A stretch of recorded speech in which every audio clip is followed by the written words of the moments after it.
Namaste everybody and welcome to Dr. Arjun Astrology channel. It's been a very long time that we have done any videos together. Unfortunately today Eve G couldn't join us. Otherwise we thought we would be able to have a full house from the from the Pi team. So today we thought we will discuss, we've already been discussing about a concept on Nakshatra Padas. And some concepts which have never been discussed, we will be discussing today. Some very interesting observations that the team has made, we'll bring it and we will share it with you. So I can assure you that you might not have heard some of these explanations on other channels because this might be very exclusive, some of these topics that we are discussing on the Nakshatra Padas. So I want to invite Dr. Aditya Togi and Dr. Kanholy Santhip Krishnan in this discussion. We have already had almost an hour of discussion before we started recording this session. So Aditya, you can start with what is nakshatras and why this nakshatra pada concept and what it is. We can start telling us about some things that even a beginner can be able to understand about these nakshatra padas. Perfect. Thank you, Dr. Pai. I guess my audio is okay. Yeah. Okay, it's pleasure. Thank you, Dr. Pai. It's pleasure always to be meet with everyone in the Pi team. Though situation has been difficult and everyone is busy and we know how the craziness is with this COVID pandemic and craziness in our life too. But still, it's commendable that we all are still, we do discuss astrology and then have a nice discussion then and now, sometimes through phone, sometimes through chat. And really, I think that's what one common interest between all of us is definitely astrology. And we would like to share whatever we learned. So today, as Dr. Pai said, we will talk about Nakshatra Padas. People do talk about Rashis. Once upon a time, Rashis were very popular. People were talking about Rashis. Then we went into Nakshatras. And there are like many, of course, now when I see in YouTube channel and other, lot of people coming forward and discussing their observations with Nakshatra and other things, other 27 Nakshatras. So that's a very pleasure to see that. And as a step forward, we said, why not? We go with Nakshatras Padas too. So maybe we all know what is nakshatra, but for some people who are very new to this topic, maybe I'll just give a brief introduction of what is nakshatra, nakshatra padas and all those. And just for the sake of completion, I hope you will not mind, I guess no one will mind here. So as we know, sun takes 12 months.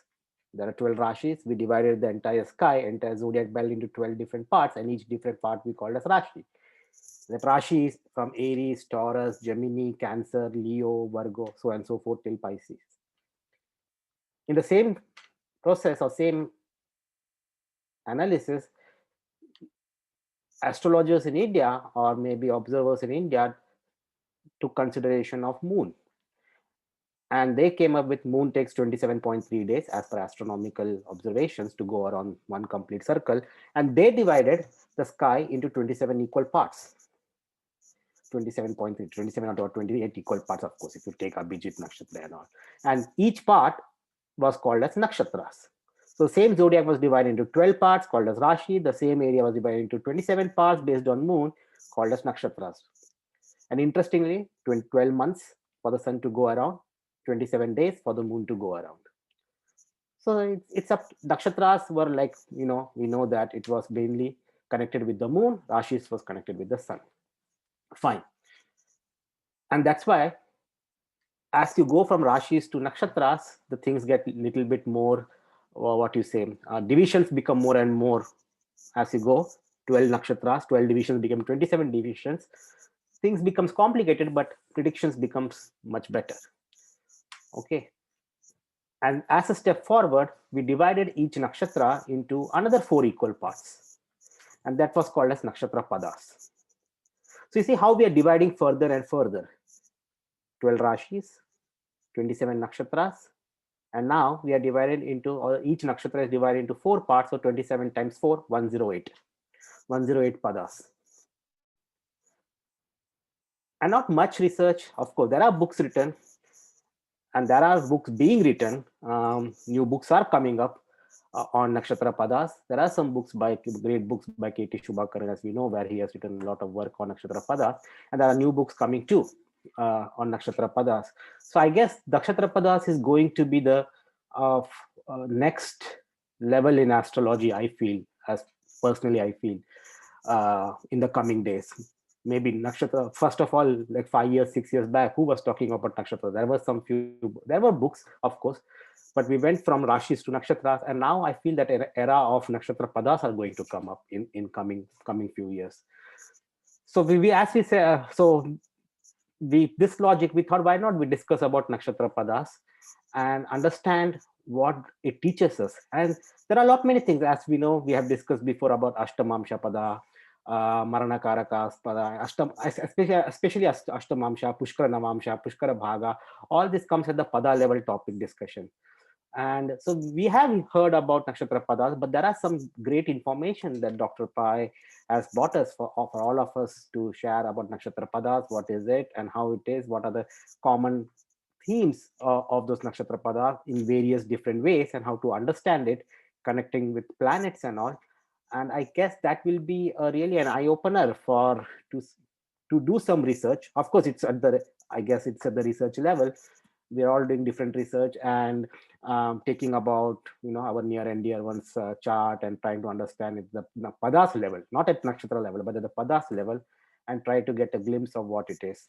How do planets behave? What is it? General aspects. But to start with, I feel it will be a good startup with his topics which he was sharing with us.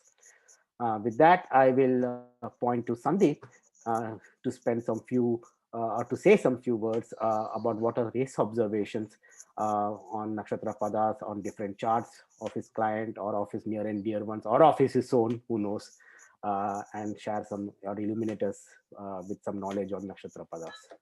Yeah, that's what many astrologers do, right? They share their own chart information as someone else's chart. But that's what all of us do, actually. But yeah, no, thanks, Aditya. Thank you, Dr. Pai. It's great, to be here again.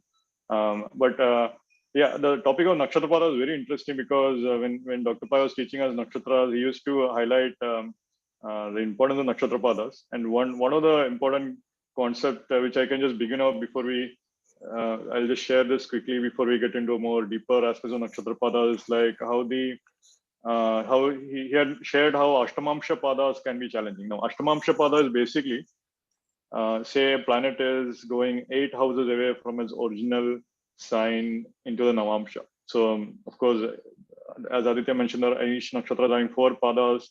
Each of those 4 padas is going to very different signs into the Navamsha as well. So then you have correspondingly the first pada of a nakshatra is always going to a fire sign. The second pada of a nakshatra is always going to an earth sign. The third pada is going into an air sign. The fourth pada is going into a water sign. So that is always the case for all the nakshatras of the 4 padas. So that you can easily connect with dharma, artha, kama, moksha padas. You can easily connect like that. Now, the next layer of that is that, so of course, because of the distribution of nakshatras around the zodiac, the 4 padas are going to different sets of,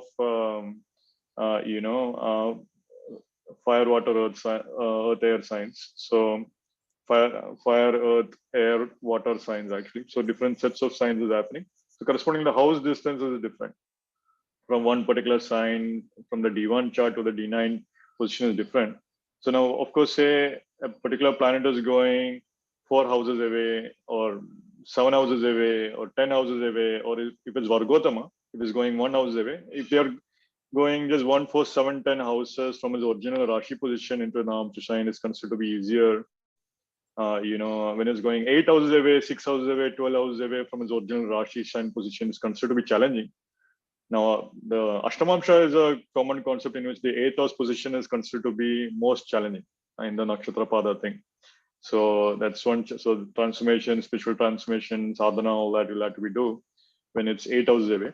When it's 6 houses away, it is also challenging because it's still 6 houses. You have to do some service, you have to do some seva, all that. At 12 houses also, you have to do some letting go kind of theme, surrender, isolation, retreat, and all that.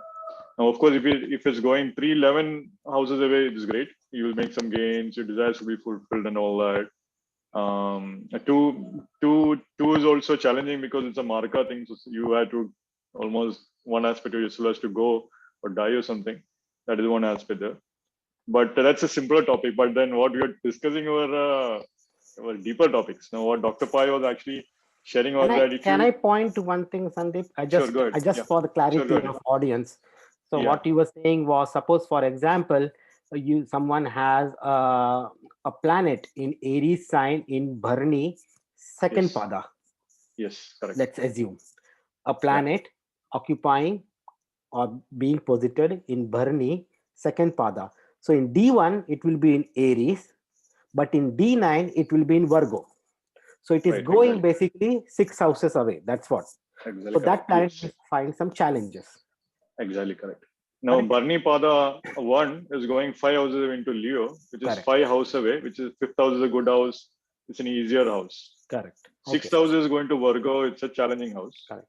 So I was Seventh just house is, thinking for our yeah, audience for the clarity. exactly. Yeah. So, thank you for that. Yeah. So, 7 house is going into Libra, which is a easier house again. So, it will be more partnership teams and so forth. And 8 house is going into Scorpio. Now, that is a challenging house placement for Barney. Barney Pada 4 will go through transformation, death-like experience, sudden events, things like that. But so that exactly that. So that is one point which Dr. Pai was teaching. I recollect these things which he was sharing when he was teaching the nakshatras earlier. But what he was discussing was very interesting. So what he was saying, what we were discussing before was that how if you start to look at the exaltation points of planets, now then you begin to see a very deep aspect of nakshatras coming into picture. So like So I can share my screen so yeah, that yes, if that can help you. yeah. So like what can so Dr. Pai is sharing the screen, and you can see in the screen he's actually showing the exaltation degrees of the planets here. So as we know, Sun is getting exalted in 10 degrees of Aries, which is Ashwini Nakshatra Pada 3. Now this is a very important thing. So Pada 3 is the point where the exaltation point is actually falling. And then you have Moon getting Just exalted in 3 again, degrees. one more clarification, because here Ashwini 10 degrees Aries, people may think it's Ashwini Pada 3 or even 3 or Pada 4, 4. So we Right. always take the lesser Pada. I think that's consistent with what. So if you consider it's a borderline between Pada 3 and Pada 4, take the lesser one or the previous one. So it's Pada 3. Correct? Right. Right. Now that's a very good research topic actually. This is a borderline points also, but we'll go with what you shared. I think okay, but that's great. But anyway, so Ashwini Pada 3 is the point where Sun is getting exalted at 10 degrees of Aries. Now that is the third Pada. Now third Pada is going to an air sign. So that is a Kama Pada, Dharma, Artha, Kama, Moksha. So that's a Kama Pada. That's the third Pada. You have Moon, which is going into the getting exalted 3 degrees of Taurus, which is Kritika Pada 2, which is actually going into Taurus in the Navamsha sign. Mars is getting exalted 28 degrees of Capricorn, which is getting exalted Dhanishta Pada 2. Now, Dhanishta Pada 2 is again going into an Earth sign in the Navamsha. Mercury is getting exalted 15 degrees of Virgo, which is Hasta Nakshatra Pada 2. Now that is also going into an Earth sign. Now you should see a pattern here. Taurus, which is Moon's exaltation point, Mars exaltation point, and Mercury exaltation point, and Navamsha is going to an Earth sign.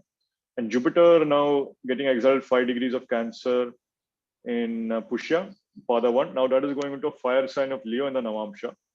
Venus is getting exalted 27 degrees of Pisces, which is Revati Nakshatra, Pada 4.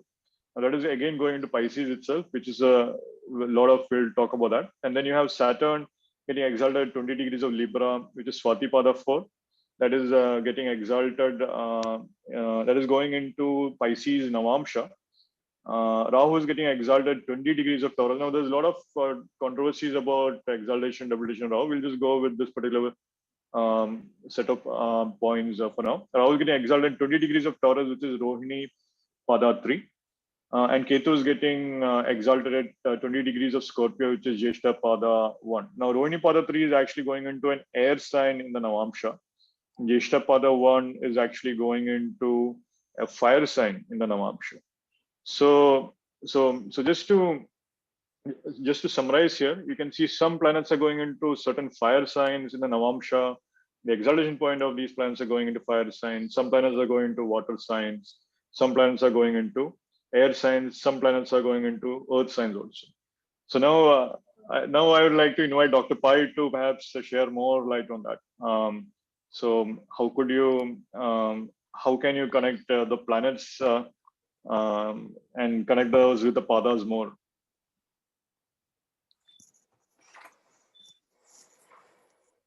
I was on mute. So thank you guys. It was excellent. Getting that introduction was very important for many of us to understand the concepts behind Nakshatra Padas. Now, there are some very interesting observations that we can make when we come to the Nakshatra Padas. And this that we were discussing, I will go into further detailing, but I want to point you out to a way of trying to think of Nakshatra Padas slightly differently, a little bit out of the box. Now, let me share again the screen and let's bring you back to this slide. Okay, you don't need that side of the thing. Let's focus only on this one. Okay. Now, Sun, as we said, it's getting exalted in Ashwini Nakshatra, third pada. Observe here, Sun and Rahu are the grahas where their Nakshatra padas and their exaltation go into the third pada, which Santhip already mentioned. It is connected to the air signs, which is Vayu Tattva. So observe that and make a note of it. Sun and Rahu. Then you see Moon, Mars, and Mercury. They're all, their exaltation Nakshatra pada is the second pada, which is the Artha pada. Moon, Mars, and Mercury. Now, Moon's exaltation is in the natural second house of Taurus. Mercury's exaltation is in the natural sixth house of Virgo. And Mars's exaltation is in the natural 10th house of Capricorn. So these are 2, 6, 10. We know they are called as Artha Trikona of the natural zodiac. Now, this is a very important thing that you have to know. Why? What is Artha, Dr. Pai? Artha means whatever brings resources, or Artha also means trying to understand the meaning of what it is. Artha means meaning. Yeah. So just for audience who are in not from Indian origin. So just that's good. You're bringing that up. Artha means whatever resources are required to make manifest something is Artha. So the universe is giving you a lot of resources. The resources not only in terms of Artha means wealth. Artha means anything that you can use, like you have a friend who is very well connected. That is also kind of an Artha for you. Or you are very well educated, so you can use your knowledge to earn in your bread. So Artha means whatever resources are required for you to make a living. So if you really see the natural zodiac, Moon, Mercury, and Mars are very key in a chart to look, because they are defining where the money will come from. They will give you the money in the natural zodiac. So in every chart, these three planets will have a big say in giving you your resources of life. And these three planets are connected to also saying what Brahma wanted to give. Brahma is the universal creator and the progenitor. Okay, Brahma has three qualities, and everybody worships Brahma for these three qualities that to be imbibed. What are those three qualities? Is the, and the. Da. What is da? It is dana, daya, and damana. Da for dana, the for daya, and the for damana. So that is why we call our paternal grandfather as Dadaji, Dada or Dadaji. It is why Brahma is called as Pitamaha. Pitamaha means grandfather. If you look at the Trinity, you see, we have Brahma, Vishnu, and Shankara or Shiva. If you see Vishnu and Shiva in any form, they will never be shown old. They are always shown youthful. Even if Shiva is shown with a beard, it is a black beard. He is not shown with white beard. But a long white beard, Brahma is shown. So Brahma controls everything which is connected to Artha. That means all your Aries signs are connected to your present material. All your fire signs, Agni Tattva Rashi, are connected to future. All your earthy signs are connected to present material. All your Aries signs are connected to present spiritual. And all your water signs are connected to your past. So Moon, Mars, and Mercury, if you see, they are bringing you the resources which Brahma wants you to utilize to help you in your journey in this life here. Did everybody understand this concept, what I'm saying? Now look at Jupiter and Ketu. They are falling in the first pada of their respective, where their exaltation is Pushya Nakshatra first pada, Jyeshtha Nakshatra first pada.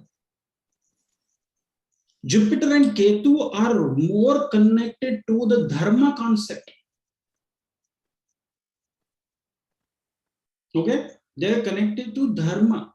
So Jupiter is all about, we say about, being a teacher, going to temples or pilgrim sites, shrines, everything. Ketu also is about, we say he is moksha.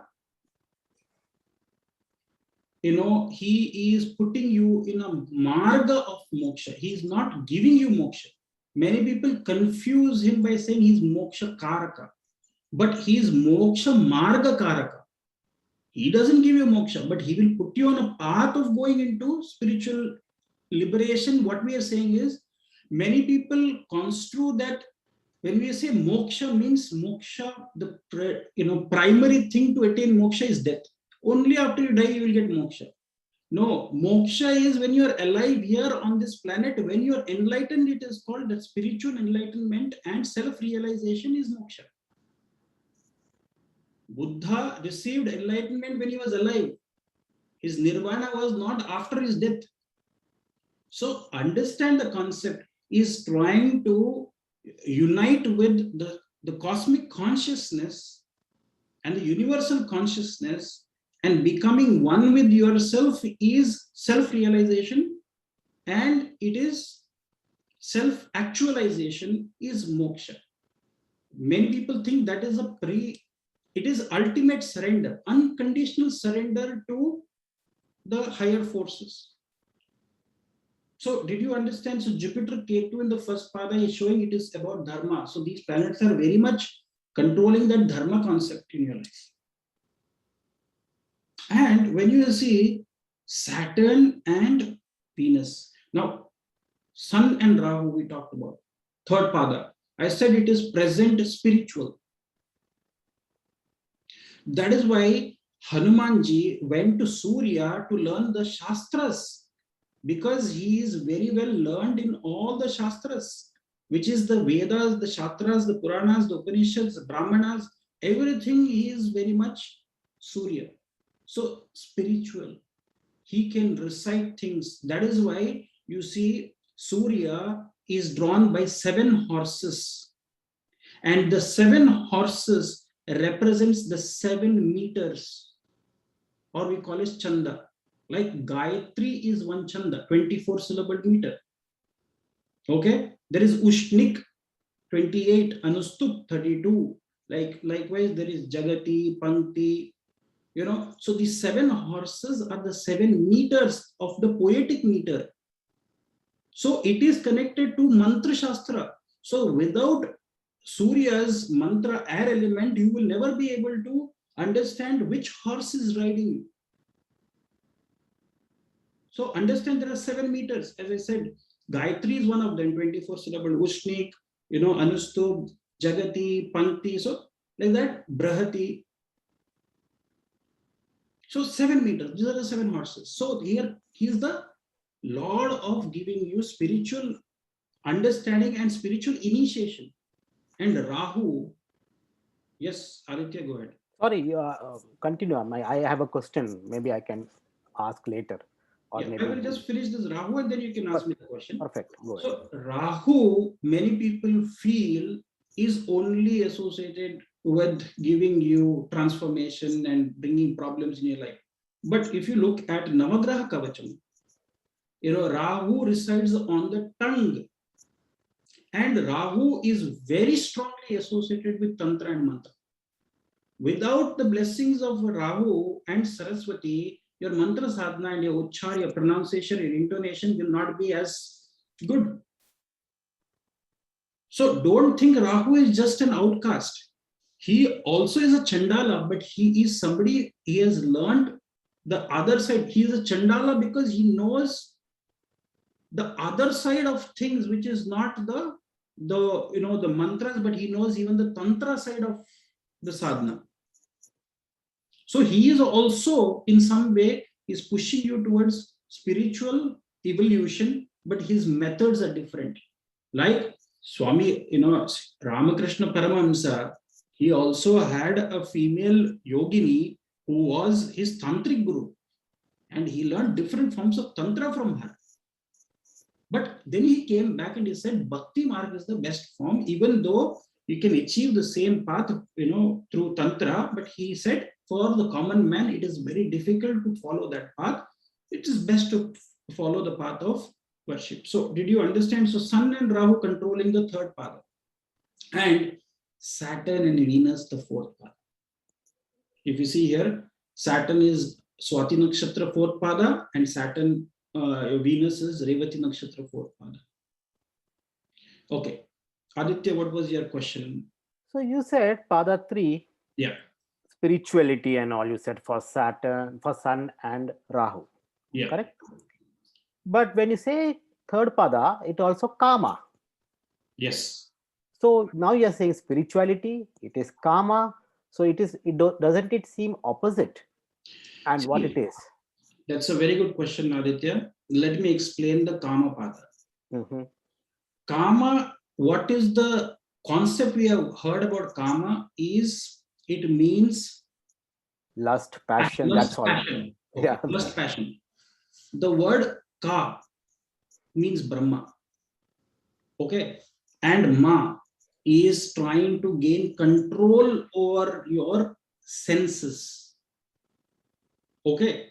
So that's why I said Damana means self-control. The 3 C's that I want to say of Brahma is charity, which is the Dana. Then there is compassion, which is the next C, which is Daya. And Damana, which means control of the self. Because if you see Brahma and Shatarupa, Shatarupa means his daughter who he created, which is Saraswati. She's called as Shatarupa. Why she's called Shatarupa? Because in their game or play, she took 100 different forms as different birds and animals to escape from Brahma. Okay, but what the rest of the Vishwadevas didn't realize is this was their play to procreate.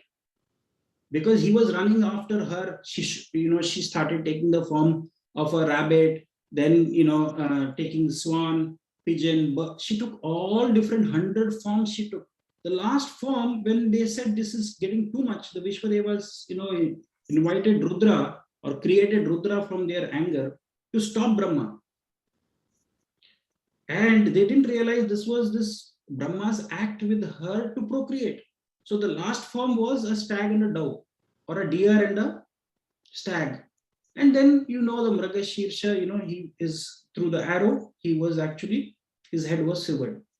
So when his head was severed, the fifth head by Shiva, that's when he realized that he felt so shameful about himself, but because his own creation, which is Vishwadevas, didn't realize that this was his manifestation he was trying to do, and he felt that there was allegation saying that this is incest, going after your own creation, which is like your daughter.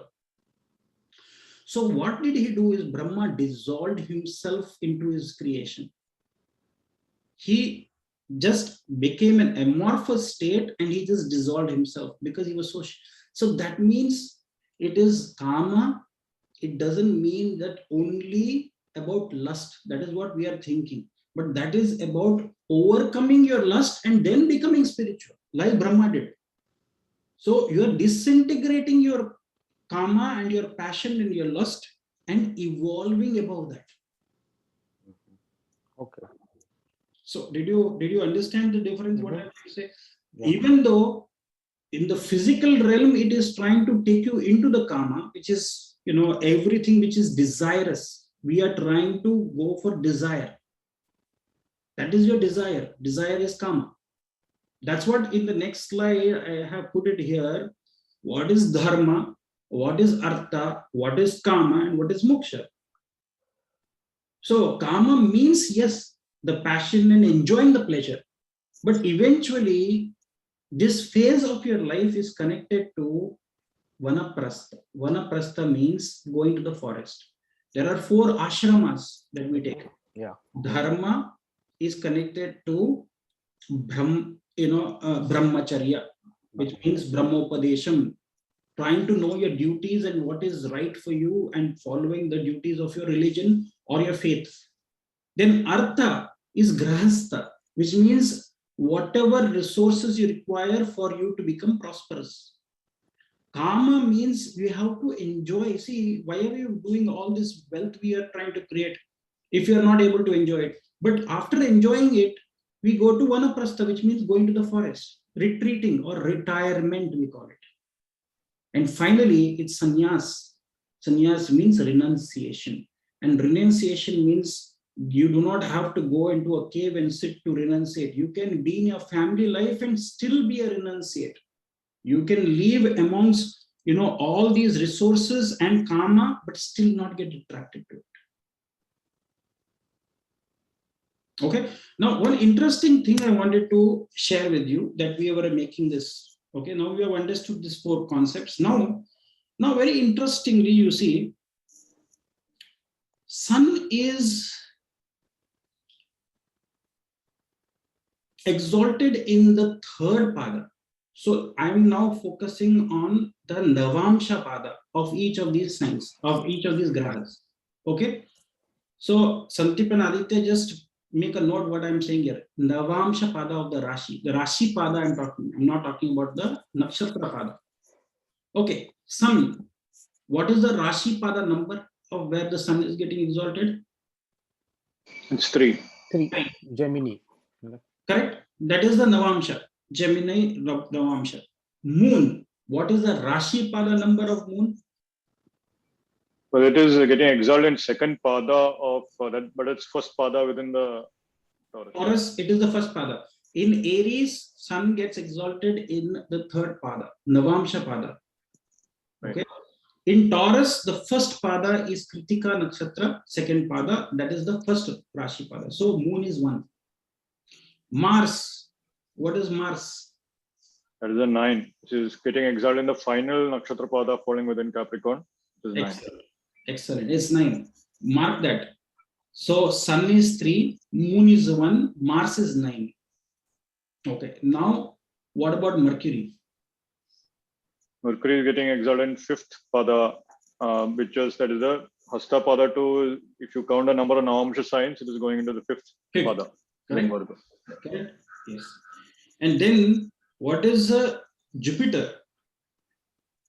Jupiter is getting exalted in Pushya Pada 1, which is second Pada, second Navamsha sign within the Cancer sign. Perfect. Okay. Then you look at Venus.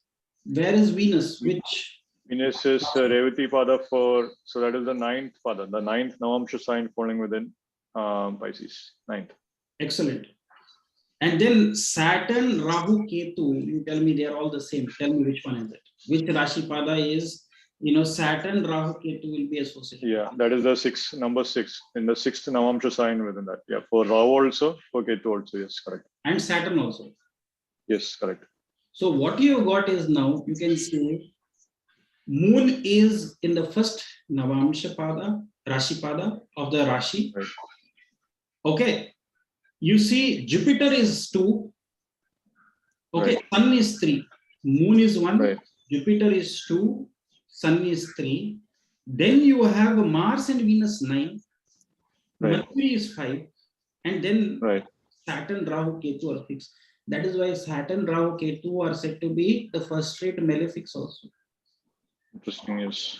Yeah. And we say men are from Mars and women are from Venus. 9. So there is something, right. they come together, they are activating the 9th Navamsha Pada, which means they are bringing some growth is happening, some bhagya, luck. When husband and wife, they mean they are like part and parcel of each other. Yes. 9 is also child, fifth from Child. the fifth. Exactly. Child. Yes. So when Venus and Mars have to come together, that is when the children are born. And that is when children are born. You did a video few days ago, maybe a week ago, about the different family members. You said how the childbirth will influence. Yes. So who is influencing? Jupiter, you see, is second, which means second house is growth in family. I told number 2 because it is connected to the second Rashi Pada. Okay. Yeah. And Moon, of course, it is the Janma Nakshatra is very important for us. So we always talk about Janma Nakshatra. So it is first. Did you understand what I'm trying to say? So that is there is some secret there also. Oh, that's amazing. That's amazing, Dr. Pai, because Saturn, Rahu, Ketu is falling in this exactly 6th, and they are the worst malefics of them all. World malefics. Yeah. Yeah, and Jupiter is also associated with wealth also, which is makes sense with second. Which is the second house or second bhava. So think of it like bhavas now. Think of it as bhavas. So 6th bhava, Saturn, Rahu, Ketu are like 6th bhava influence are coming into your life. Jupiter is like a blessing, like family expansion, wealth, food, resources, whatever you're talking about, second bhava. Moon is right. In fact, bhava, it's yourself. Yes. So Jupiter is when people get fat also because they eat a lot. Then you see. So some logic we are trying to use. And Sun is Margadarshana or Upadesha. Third bhava is associated with Upadesha. And third bhava is also your 8th from 8th. 8th house from your 8th house of your birth and rebirth and coming back to life or your longevity, everything. What is Sun? Sun we say is Karaka for giving you health, vitality.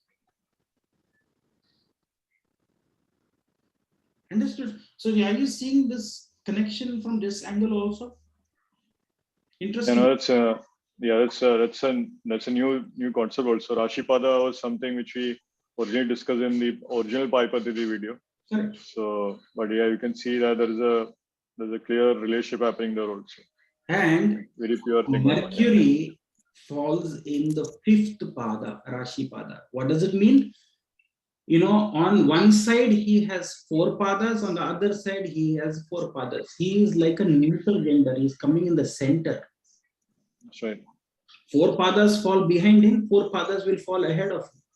That is why he is in the center, in the middle. So he is called Napunsaka.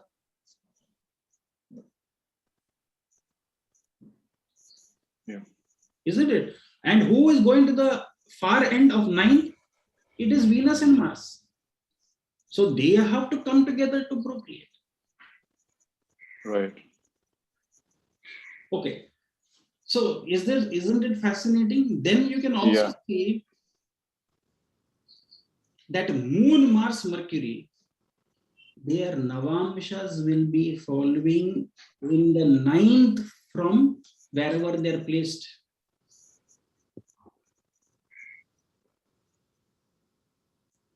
I'm saying Moon, Mars, Mercury are sitting in the ninth.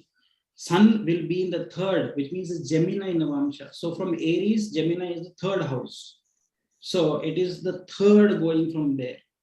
And Jupiter, Rahu, and Ketu will be the second from their Rashi, which means their D1 to Navamsha signs I'm talking about. So Jupiter, Rahu, and Ketu are second. Venus is one, which means it is the only exaltation point where it is Vargottama, the planet where it becomes Vargottama in its exaltation pada is only Venus. That is why Venus is said to give you immortality. And that is why he has been only given the mantra to revive the dead by Shiva, which is Mahamrityunjaya mantra. Sanjeevani Mrityunjaya mantra. To revive the dead. That means he dies there and he is reviving himself because he's Vargottam. He is coming, when he is in his exaltation, he can revive anybody. Which means he is again regenerating himself. There is procreation and regeneration without need for anything. That means he can keep reviving. So he is the ultimate destination we are all trying to go through, because he brings, what is Shukra? He's called Shukra. Shukra means the vital fluid, the sperm. People waste their sperm today, and we know humans and dolphins are the only creatures or mammals which have sex for pleasure. No other animal which is there will have sex for pleasure. It's only for procreation purpose only. So how much of Shukra is being wasted? Instead of that, what the yogis do, they really push the Shukra from there, because celibacy they maintain, and they push it through their Kundalini chakra, through the spine, and they want to take it to their Ajna chakra. It gives you a, see, whatever you experience during reaching an orgasm during sex, that is only for a fraction of a second. People are looking for that fraction of, but imagine if that state you could be in. That is, the state of transcendence or turiya, the ultimate ananda or bliss that you see. Okay, let's quickly go to this last concept. Santhip, you want to start talking about this, then I can bring this concept and then for today's session. So I'll just talk about one. So we talked about the different padas. Dr. Pai highlighted about the Dharma, Artha, Kama, Moksha aspects of the exaltation points also. I think Aditya just left off. He'll be joining soon. His laptop battery discharged. But anyway, let's see. So the thing is that one more other layer is that the Dharma, Artha, Kama, Moksha padas can also be linked, which Dr. Pai was sharing, with many other divisions also. So you have one aspect here, which is the Dharma pada, the pada 1 can be linked with the Kshatriya class. And then the Artha pada can also be linked with the Vaishya class. Now, Kshatriya people are the administrators, the people who are in charge, the people who are running the whole show. The Vaishya class who are the entrepreneurs, who are more focused on the money or the Artha and getting more resources and so forth. And you have the Kama, which is basically the laborers. Now, remember, the Kama pada is an air sign pada, or the Vayu Tattva, and Shudras are laborers actually, people who actually change their jobs frequently, laborers who actually have to move a lot and all. And finally, you have Jala Tattva, which is Brahmana or the intellectuals. Now, Brahmanas are the knowledge dispensers actually, people who are more concerned with knowledge aspect of the world compared to like Shudras who are keen on like working it out, or the labor class and so forth. So now, Dr. Pai, can you also highlight the differences here? Again, for those who don't understand these concepts, just recognize these four padas are connected with the four varnas or the four categories of karmas, which one person is likely to do. Either you might be a Kshatriya, or you might be a Vaishya, Shudra, or a Brahmana. So earlier used to be in India, there was this caste system, which was basically you were born into a Kshatriya clan, you are a Kshatriya for life. That was a mistake, but actually it is an action thing. But so if your action is that of a Kshatriya, you would be called as a Kshatriya. If your action was that of a Brahmana, you would be a Brahmana. So that is the thing. But interestingly, you can actually see that particular link even with the Nakshatra Padas also. So Dr. Pai, can you talk about this particular layer just by itself? Yes. Now, this layer, as Santhip is talking about, where the first pada is Dharma pada, it is fire sign, and is also connected to the Kshatriyas. The Kshatriyas means all fire signs are like administrators, the rulers, and who are doing the governance. They are taking care of the governance, administration, and protecting the homeland and protecting the people. Okay. Now, the second thing that you see is Vaishya. Okay, Vaishya means entrepreneurs and people who can bring resources. Like, I want to become an entrepreneur, so I go to a bank and I ask for a loan. Give me a loan, I take that loan, and then I start working in building my business. Or I want to do import and export, trading, taking goods from here, going somewhere and selling it. Okay. Then the third category is what we say is people who really work hard and toil, like, the employees of an organization. There is an institution, a large organization where people are involved in their day-to-day activities, which is, in business, you have, okay, you are into the lathe machine, you have to work on your lathe machine, or you're into the car, assembly portion, and you know exactly what you're skilled for. So the skills that you have and you're trained for a particular sort of a profession, those are coming under the Shudra. Okay. Now, don't misconstrue this as this is any caste-based system. It is purely a name that has been there, which is given, but it is not based on caste. It is just the nature of your profession and your job you're doing. Okay. And the Brahmana means these are intellectuals. Now, here I want to bring you people. Okay, Aditya has joined. That's good. Okay, Aditya, that's good. Okay, now, here I want you to answer some questions for me, both of you. Aditya, can you hear us now? Yeah, perfect. So here is a question. We are talking about Kshatriya, Vaishya, Shudra, and Brahmana, which is Pada 1, Pada 3, Pada 4. Now, you tell me which grahas get exalted in watery signs. Which graha get exalted in watery signs? Watery sign. So one is Venus. So watery sign is Venus, definitely. Yes. And Jupiter. And Jupiter. Jupiter. Cancer. That's correct. Yeah. Yeah. Both are said to be ministers and they are said to be gurus. Correct. So one remedy itself, when you have planets in watery signs, is doing something for teachers. Okay, giving them a platform. Teachers means not necessarily they have to teach. As we were discussing, Santhip was talking about, you can probably tell us that even a motivational speaker, an orator who's trying to give you motivation is also a Brahmana. Somebody who is also teaching you, like in a YouTube channel, we're teaching. So we are now, as we are teaching, we are taking the role of a Brahmana. Yes. As we are trying to impart some information. And that information, when you process it, it becomes knowledge. And when that knowledge is further refined, it becomes wisdom. So these two gurus, which is in watery signs, there is only Jupiter and Venus which get exalted. So Brahmana means the fourth pada, when any remedies are done.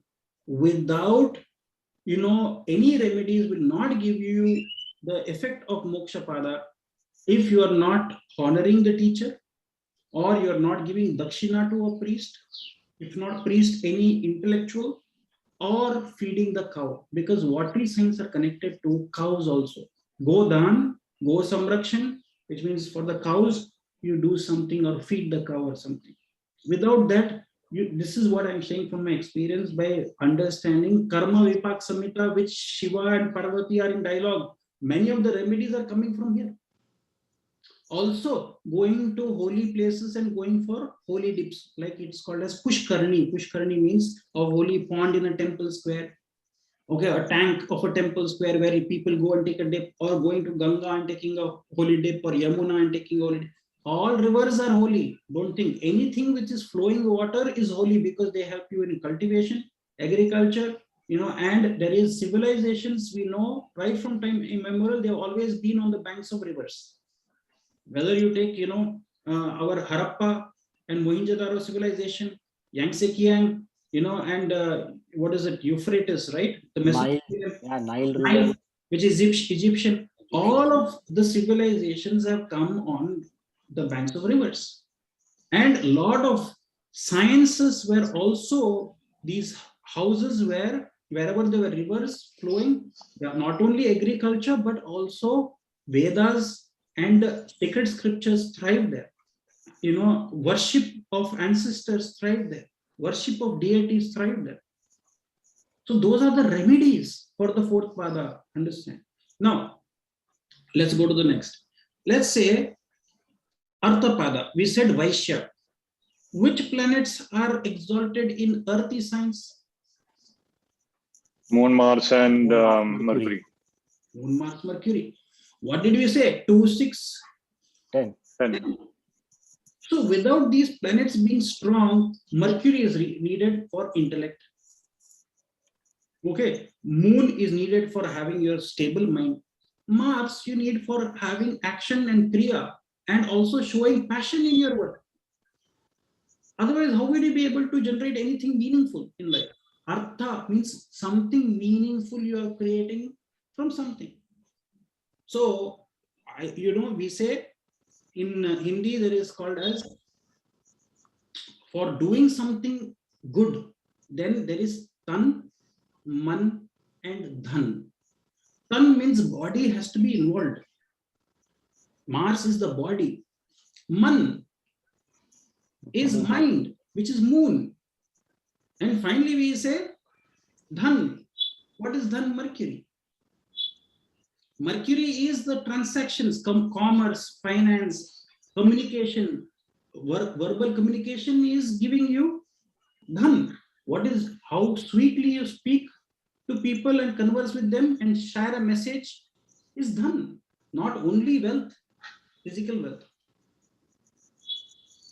Are you guys understanding what I'm coming at? Okay. Yes, no, that's very clear. Yes. Now you tell me, in Aries, which planets are exalted in Aries sign, which is Shudra? Saturn is getting exalted, yes.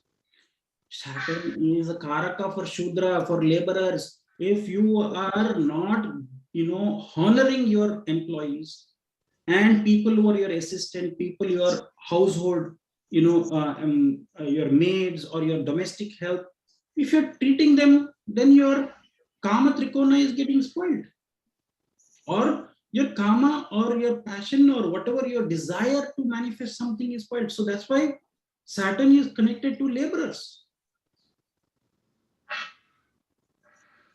And what planet is giving you the strength in a fire sign? Which planet is exalted in a fire sign? Sun. Sun is the government. We talked about Kshatriya, administration, governance, political science. Isn't it? Just we have taken the concept of exaltation alone and we could explain this whole Nakshatra Pada with, the 4 varnas. I think we missed out on Rahu and Ketu also. Rahu is getting exalted in Taurus, which is an Artha sign. Yes. Ketu is getting exalted in Scorpio, which is Moksha sign. Moksha. Well, water sign also. Water sign. So what they will do, Ketu is very much is your Water sign, we are saying Ketu is bringing you your past merits, we say. Wherever Ketu is sitting, you have done it in the past, some people say, right? Because water is past, I said. So Ketu is bringing you something of already you have done. So you're already getting a head start because you have already been getting leeway because you've already done that. And that is why you will do it much better. And Rahu is what we say. Rahu is connected to, is called Mahabhogi. Mahabhogi means if you have enormous amount of wealth, you should have the yoga also to enjoy that. See, Tan, Man, Dhan, we said, Tan is Mars, Man is Moon, and Dhan, we said, Dhan means all kinds of wealth, Mercury. But who allows you to enjoy all of this? So your mind has to also enjoy, your body also has to enjoy the comforts, and you should be able to provide it to your family and also enjoy. Rahu gives you the ability to enjoy that full-fledged. That's why it's called as Mahabhogi. He likes luxuries. Luxuries is like sleeping on a very nice couch. That is your body. So we are saying there is something called as Sharirika Karma, physical enjoyment. First pada is connected to your Sharirika karmas. Second pada is connected to your Manasika, at your mental plane. Third pada is connected to your intellect or intellectual. Vachika. Vachika means that is affected by your words. That's why I say, when the third pada you have a planet, be very careful about what you are going to promise to somebody. Because once you have said something and you're not delivering on your promise, or you're saying my word, I've given my word, but that means if you are not adhering to your word, then you are spoiling that planet which is sitting in a third pada. And finally, the fourth pada is a life force energy. We have been given enough of life force that is associated with their soul. So this, not only that, you are spoiling even Saturn, because Vayu, Saturn. exactly, Vayu, Saturn is there. So you're spoiling Saturn also. Your karmas are being spoiled because of your speech. So whatever you speak, be measured. If you do not have anything positive to say about anybody, don't say negative things. Let it be positive criticism or constructive criticism is good because you're helping him. But just being critical, overly critical to your employees and trying to show, that will really affect your third pada. And such people, you see, they will also suffer in the department which is associated with your spiritual progress and your spiritual. See, spiritual progress is one, but what gives you the ultimate self-realization is the fourth path. That's why I put there brahmacharya, bachelor, first pada, grahastha, married householder, vanaprastha means your retirement. You will suffer in your retirement age with diseases, ailments, everything will be there with you. Don't you want your retirement after you're 60 to be nice, getting a nice pension, living in a good paid off home, no diseases, you have your healthy regime, eating timely food is there, you don't have to worry. Many people not thinking so long, they are thinking short term. Let me try to make this person work and slog like a donkey or like a buffalo and put so much weight on that this guy will crumble. But one day you will have to repay when you go into vanaprastha. Your retirement will be, all of that karmas will come in this life, don't have to go to the next life. And the fourth pada is your constantly, that planet is seeking for soul evolution. Seeking constantly, searching, soul searching, we say, trying to find a purpose of life. If you have more planets sitting in the fourth pada of nakshatra, you're constantly talking about what should I do? Why am I here? What am I here for? What is my purpose of life here? You're asking for soul's purpose. So that brings me to the last part of that, which is, which we call as tapatraya. Dr. Pai, before that, maybe I think with prana, it isn't. I think that's when the whole pranayam kind of aspect could be playing out. Absolutely. the sole purpose when you're doing, because yogis engage in pranayama practices and all the prana kind of practices to evolve their soul further. Absolutely, that is very right. And thanks for bringing that, because just by doing breath control, a lot of your karmas in Kriya Yoga is, you are remedying. You're going to your Akashic records, you're pulling out certain files and you're burning those files through just breath. So Kriya is going through your chakras, and through breath control you can do that is pranayama. Okay, yama and niyamas of prana. So that is giving you the ability to go into that. Okay, the last thing I will say, and then you can also add, both of you, because obviously, you can add whatever from this understanding in your own experiences. The last thing I will tell you, this I learned this concept. I have learned about tapatriya. Tapatriya means where is the problem coming from in these paths. We have to know, no, the origin of the problem. It is called as tapatriya. Tapatriya means tapa. Triya means three. So what are those three? The three is Adi Bhautika, Adi Daivika, and Adhyatmik. Those are called as Tapatriya. Okay?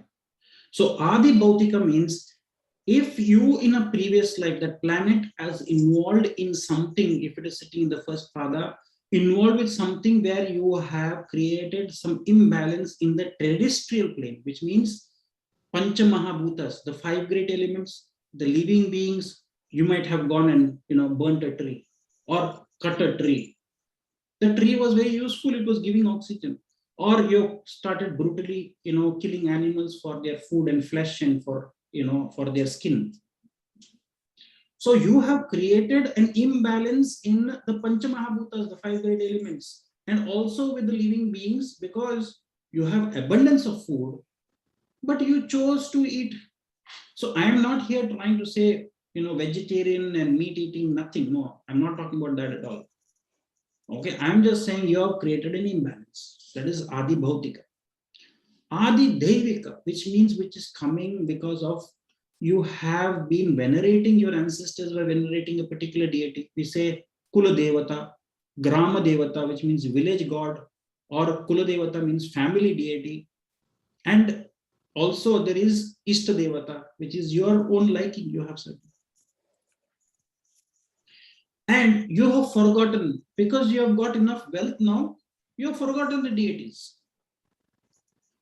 So there is creating a balance. So when you go to an astrologer, they will say, go to this temple, worship this, do mantras of this deity. Why they are saying is they are trying to rectify the fate, the unseen forces. We say the hand of God, right? Sometimes you be at the right place at the right time and things will happen for you. And for some people, you say, I'm always at the wrong place and at the wrong time, and it is leaving me in dire straits. I'm very, very unlucky. Isn't it? So that means you have to appease the deity. Either it is a Kula Devata, Grama Devata. So Adi Daivika means doing specific appeasing and atonements to a specific deity is essential for your remedies. The third Tapatreya is called as Adhyatmika. Adhyatmika means connected to your Atma, your body. It is your metaphysical. So first is terrestrial, second pada is heavenly, third pada is metaphysical. So what is Adhyatma? Reading the scriptures. Parayan we say, recitation of mantras or recitation of Sundarkand. Many solutions usually are saying, oh, read Sundarkand this chapter, or read this chapter of Ramayana, read this chapter of Bhagavad Gita. Specific, there are 18 chapters, and in every nadi there is the 13th chapter is called as Karma Kanda, karmas.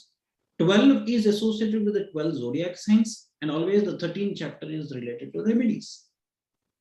So that's why we say do Durga Saptashiti Path, Shri Rudram, chant Shri Rudram or Rudra Chamakam, or get a priest to chant these mantras for you, because we are trying, or read, the Yajurveda, or read Atharva Veda, something. They will give you some solution related to some Parayan, which means air element. Do some reciting. Yajurveda is a poetic way of trying to recite the process, the hymns of Yajurveda. And the last one, people have not understood this. I have got it from directly from K.T. Subakaran, who's very famous. I met him in his house at Faridabad, near Delhi, in India, a few years ago. And he gave me a book called Decoding the Yajurveda. And in that book, I read that he's talking about something called as Adi Yagnika. Adi Yagnika means this is what Satyuga was all about. In Satyuga, people used to do fire sacrifices all the time because they are trying to connect with an interactive force. All the time they are only doing yagnas or fire rituals and homas. So the fourth pada, your body itself is a yagna. Kalapurusha is Vishnu. His entire body is called as yagna. So in the third avatar of Vishnu, which is Varaha avatar, he is also worshipped as Yagna Varaha. Yagna Varaha means in a sacrificial form he is being worshipped, where you are talking about big sacrifices. Now in today's times, we have to let go of some things like being in charity, giving counseling to somebody and doing advisory services, because you are trying to give your bit of mind. Adi Yagna means not only doing physical, but also doing something interactively with the heavens. So Agni becomes very important, because Agni is the messenger between the heavens and the earth. So he's transporting everything. So we use a lot of Agni and we do Yagna because we want to transport this. So this is self-realization, is when your whole body becomes in service to humanity. So what are you saying here in this Pada 1, Pada 2 about all this? Adi Bhautika, Adi Devika, Adhyatmika, Adi Agnika, So Pada 1, Pada. So what are you, how are you correlating? Correlating, Aditya, is if the first pada, if a planet is, let us say it is in a bad state, avastha is bad. And you see, like you have discussed already in your video that you did previously, you're talking about Jiva Karaka and Ajiva Karaka. What if results are not coming from the Jiva or Ajiva? That means if it is Jiva, that means you should try to be of some help to the Jiva Karaka. Ajiva Karaka means we should probably plant more trees, okay, donate into animal shelters, or feed the dogs, the pigeon, the crow, everything. That is Adi Bhautika. We are trying to safeguard and maybe do some work related to conservation, which is global warming. You talk about afforestation, recycling, okay, conservation of biodegradable, renewable sources of energy.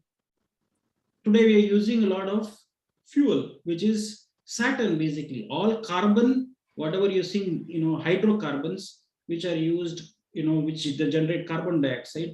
What are we doing? We are creating so much of pollution. So adopting cleaner energy and cleaner ways of living, you are trying to rectify that planet, which is sitting there. Second pada, that means a path that, as we said, a jiva or ajiva karaka is suffering. So what I would do is then I would start appeasing. Maybe in another video we can talk about that. We were talking about how to, which deity to appease, whether it's Shiva or Vishnu pack, the Asura and the Deva grahas. We have already told you.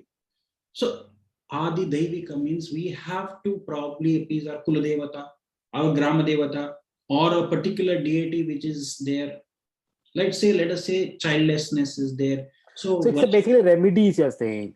Yes. If a planet is in Pada 2, then go with Adidevika forces, exactly. Adhyatmika forces, if it is planet is in Pada 3. So Pada that's 3. how you're bringing in. Yes. Okay. Now did you understand what I'm saying? Oh. So if it is in Pada 3, I would probably ask them to visit temples or places of worship or shrines or do chanting of specific mantras, because it's a metaphysical evolution that you will bring to that planet which is sitting in the third pada. Yeah. Okay, so do a lot of voluntary service when it is Adi Yagnika, because it is not only doing fire rituals in today's time is not possible. Do something physically in those areas, like by, because which planets get exalted there? We said Jupiter and Venus, which means giving counseling to somebody or listening to somebody's problem itself. Like some old person is coming and talking to you, don't ignore them, listen to them. That is adhyatmic also, because there you are rectifying your Saturn, listening to an elder person. Today people do not, youngsters do not have the time, they just want to move. So did you understand? We are trying to, Tapatraya means where is the problem area, and those pathas we have to focus on specific areas of our life area. And you bring in your concept of Jiva and Ajiva Karaka, like what S.K. Mehta ji has referred to, the great Delhi astrologer. No, you also once upon a time you said if you want to do a remedy for nakshatra, that solution lies in that same nakshatra itself. Yes, that is an advanced concept. I will just leave it at this. I will tell you today and I'll leave it. You think over it. I would like to ask you people now, if one house is a problem, the seventh from it is a solution. We know that. Oh yeah. Oh yes, absolutely. That concept is very clear. Yeah. So they are complementary. If one is the key, the other is the lock. Several times That house is the lock. experienced in sessions and all. Yeah. Yes, the same with nakshatras. That you are very clear, right? So that means fire and air signs are always complementary, which means fire sign is a problem, then the air sign is the solution. Am I clear what I'm saying? Did you understand what I'm saying? So what is the complement for water? Earth is the complement for water, and that is the solution itself. So this is the next level. I'm not going to discuss in detail, but I'm just going to leave you with a thought. Let us say a planet is sitting in the first pada and is creating problems for you. So why not, if you understand the nakshatra themes itself, then why not do something related to its complement? What is its complement? What is the complement of first pada, which is fire? I said Vayu. So the third pada related things you do. Third pada means air element. Air element you do, it will solve this. Why? Because they're complementary. Yeah, you said Navamsha, they're all coming in trine. Correct.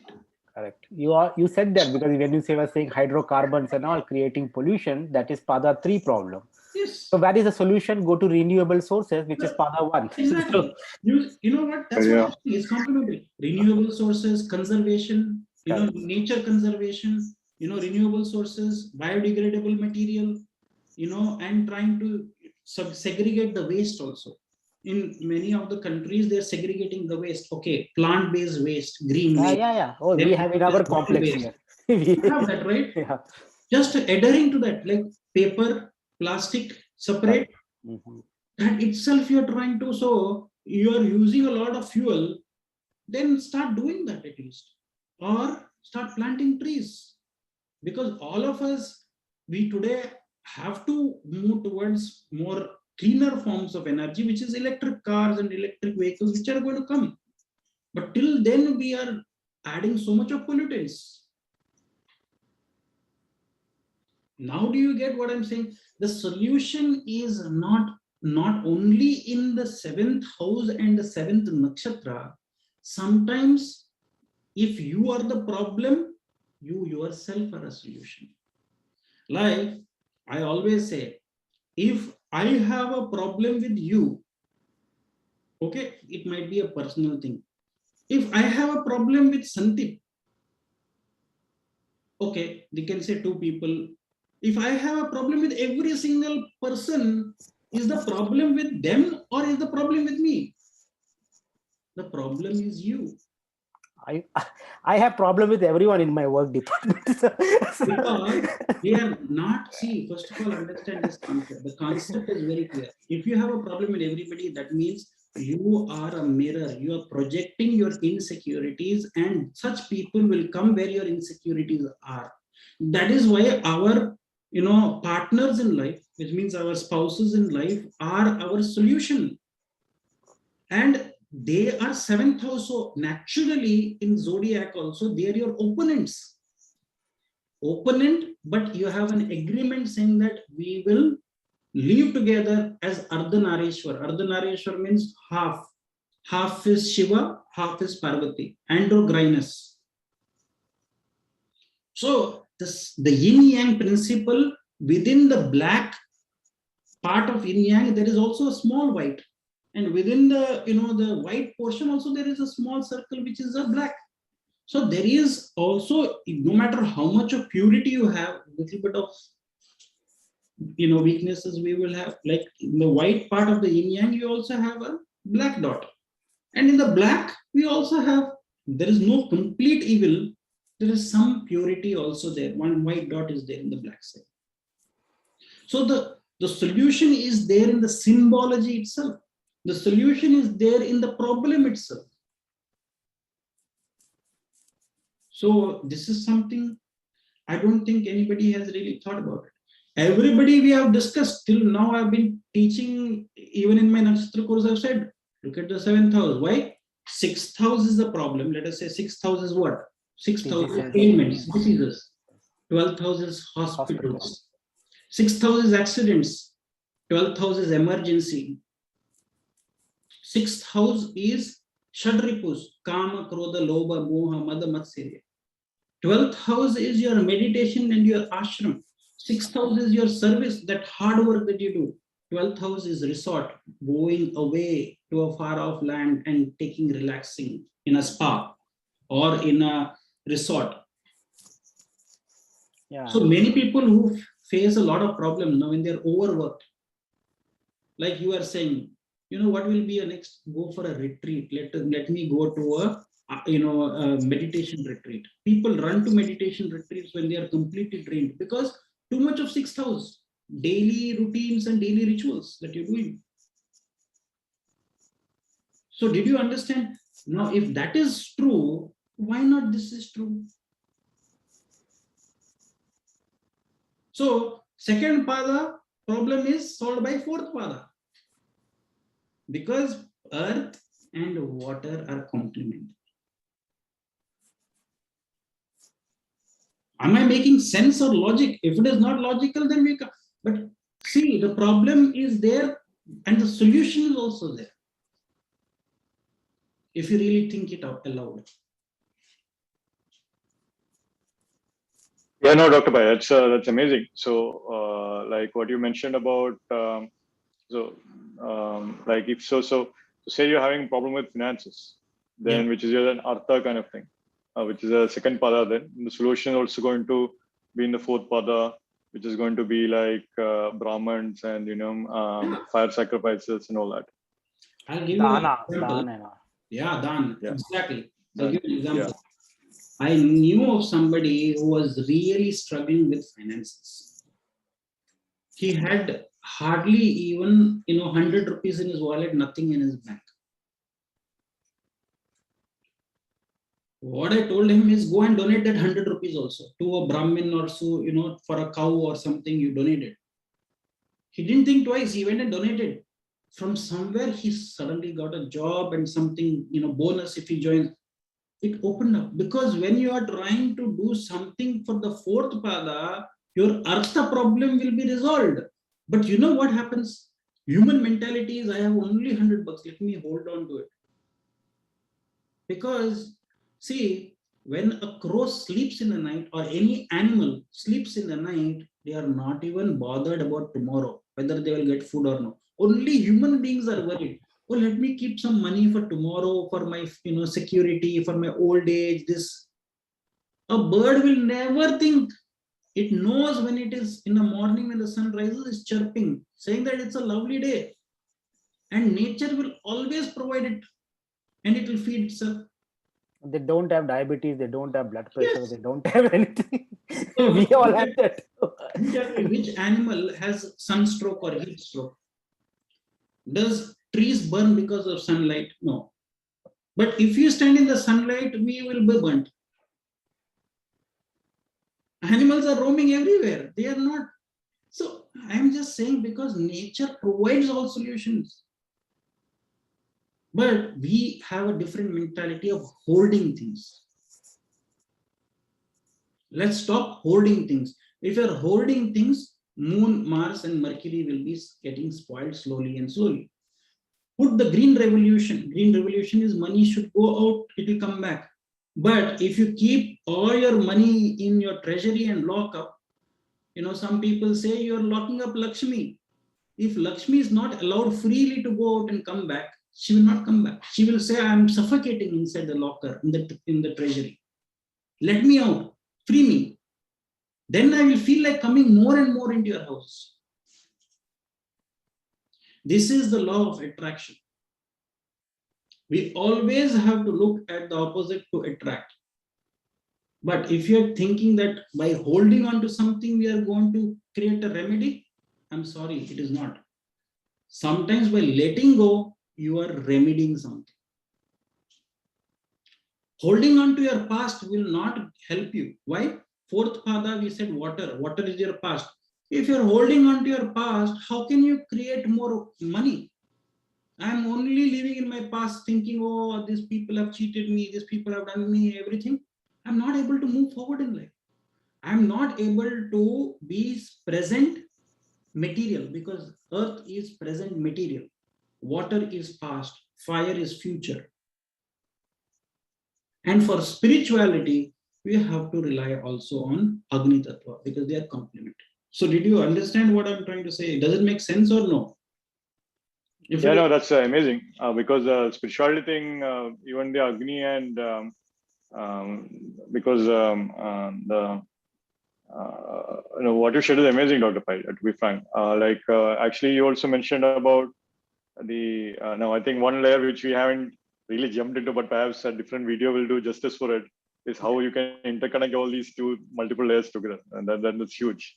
So then you can see you have a problem with your body, then you take care of a brahmacharya, or you help out a child, that could help you out a lot. Exactly.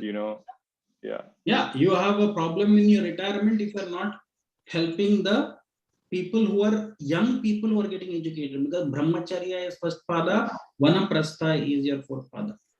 That means how can you have during your time getting somebody educated, somebody helping them with their education, poor people or something, brahmacharya, getting knowledge. You are rectifying your retirement anyway. Yeah. If you are not lived a proper grahastha life, you can never become a sannyasi. Right. Because to go for sannyas, you have to, because once you have taken grahastha means householder, you have to do your duties towards your family. Once you have settled them, you have kept enough resources for them, that is when you can actually go into sannyas. Otherwise, nobody will be initiated into sannyas. Yeah. You can't let your children and your spouse be on their own and you say, I'm going to go to the Himalayas and take sannyas. No, that means you have done a fault in your duties related to, which means your dharma you are not following.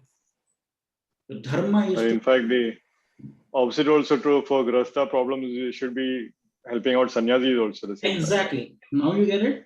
Why you go to Kumbh Melas and you want to get blessings of the sannyasis and the Naga sadhus is because your marital life will be better than.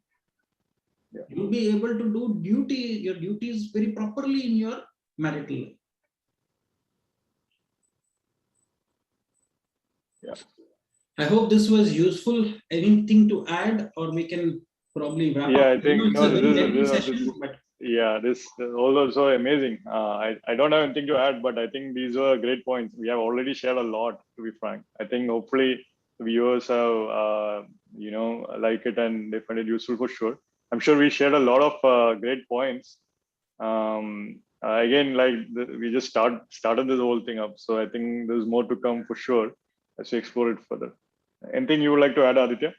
It's interesting the point which out of 9 planets we saw that several planets Yeah. are getting exalted in pada 2, Yeah. which is your Artha pada. Yes. Yes. So that was very interesting, and of course Artha is important. So maybe I was thinking why that was so. Uh, just So thinking. yeah. Right? No, you're right. I think what one thing we haven't even started to talk is the debilitation point, which is a huge thing by itself. That's So what. when you We're understand not that, going there today. We'll only talk yeah, about exaltation. Yeah. If you go Yeah. there, and then we can do a separate thing on these padas by Yeah.